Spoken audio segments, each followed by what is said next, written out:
আজি এটা জীৱনৰ নতুন এটা অধ্যায় যে তাঁতিকুছিৰ যি সামাজিক আৰু সাংস্কৃতিক অনুষ্ঠান নহাটিৰ বাটঘৰাৰ আজি এটা অনুষ্ঠান পাতিছে বৰপেটা সত্ৰৰ নহাটিৰ বাটঘৰাৰ ওচৰতে। ইয়াত বিশিষ্ট ব্যক্তি লোকে লোকাৰণ্য হৈ আছে।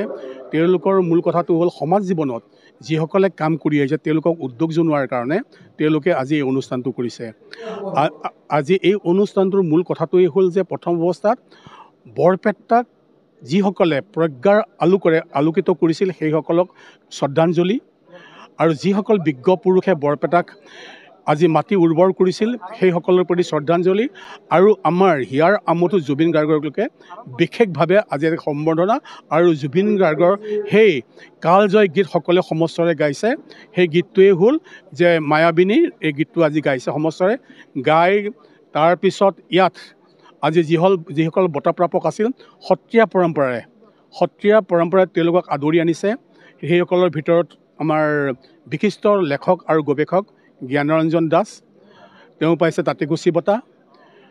বিশিষ্ট শিক্ষাবিদ অৰ্জুন চন্দ্ৰ দাসৰ নামত যিটো আমাৰ শিক্ষাৰত্ন বঁটা দিয়া হয়, এইবাৰ পাইছে আমাৰ ডক্টৰ কিৰণ বায়ন ছাৰদেৱে।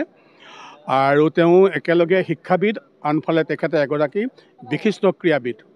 আৰু মোক তেওঁলোকে নিৰ্বাচন কৰিছে যে বৰপেটা, আপোনালোক জানে যে বৰপেটাৰ অন্য এটা নাম হ'ল মথুৰাপুৰী। বৰপেটাৰ মথুৰাপুৰী বঁটা আজি মোক তেওঁলোকে দিছে যে মানৱ দৰদী বঁটা। যে মানৱ দৰদী বুলি কোৱাৰ লগে মানুহৰ হৈ কাম কৰা। তেওঁলোকে হয়তো মই যিবোৰ কাম কৰিছোঁ আজি সমাজ জীৱনত তেওঁলোকৰ হয়তো চকুত পৰিছে, সেইবাবে মোক এই বঁটাৰ বাবে তেওঁলোকে বিবেচনা কৰিছে। মই চাওক, আজি অসম আন্দোলনৰ পৰা আৰম্ভ কৰি আজি গুৱাহাটী বিশ্ববিদ্যালয় মোৰ প্ৰফেশ্যনেল ওকালতি। মই ওকালতি কৰোঁ গুৱাহাটী হাইকোৰ্টত, আৰু মই সদৌ অসম উকিল সন্থাৰ সাধাৰণ সম্পাদক।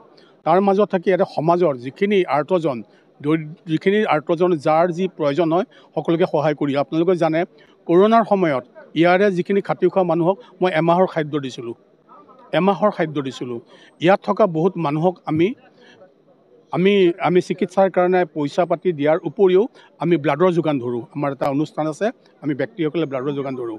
আৰু যে এই ধৰণৰ কাৰ্য যদি মানুহৰ জীৱন দান দিব পাৰে, আমি তেজ দিব লাগিব। যদি অৰ্থই মানুহৰ জীৱন ঘূৰাই আনিব বিচাৰে, কেইটামান পইচাৰ দ্বাৰাই যদি মানুহৰ জীৱন ঘূৰি আহে, আমি কিয় পইচা নিদিম? আজি বাৰু দায়িত্বটো বাঢ়িবই ভাবিছোঁ, আৰু জীৱনৰ উদ্দেশ্য এইটো যে জীয়াই থাকিম আৰু মানুহৰ বাবে কাম কৰিম।